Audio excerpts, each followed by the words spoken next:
اعوذ باللہ من الشیطان الرجیم بسم اللہ الرحمن الرحیم۔ میرے نہایت واجب الاحترام دوستوں، بزرگوں، عزیزوں، السلام علیکم ورحمۃ اللہ وبرکاتہ۔ میری آج کی ویڈیو جس کا عنوان ہے کہ ان میں سے کون زیادہ سخی ٹھہرا، تو چلتے ہیں اپنی اس کہانی کی طرف کہ حضرت ابو سعید رحمۃ اللہ علیہ فرماتے ہیں کہ مصر میں ایک شخص کے گھر لڑکا پیدا ہوا۔ وہ شخص نہایت غریب تھا، اس کے پاس ضروری اخراجات کے لیے کچھ بھی نہ تھا۔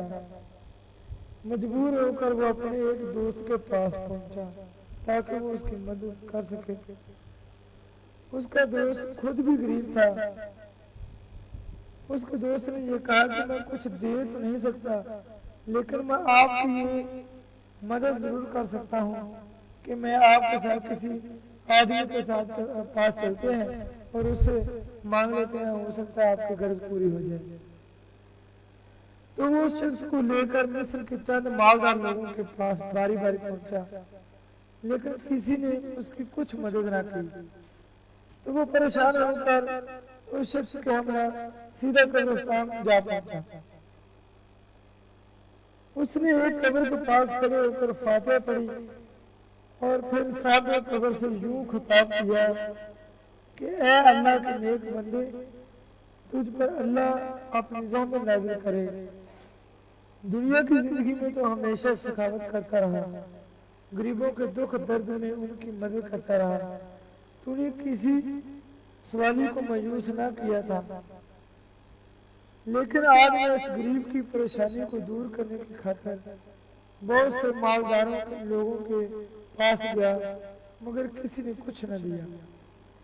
اگر آج تو اس دنیا میں ہوتا تو ہم اس قدر پریشان نہ ہوتے۔ اتنا کہہ کر وہ اس شخص کے ساتھ اپنے گھر آیا اور کہا، میرے پاس صرف ایک اشرفی رکھی ہے، اس اشرفی کو تڑوا کر آدھی رکھی رقم اس شخص کو دیتے ہوئے کہا، لو یہ تمہیں بطور قرض دیتا ہوں، اس سے کام نکال لو۔ وہ خوش ہو کر چلا گیا۔ رات کو شخص کے دوست نے خواب میں اس صاحب قبر کو دیکھا۔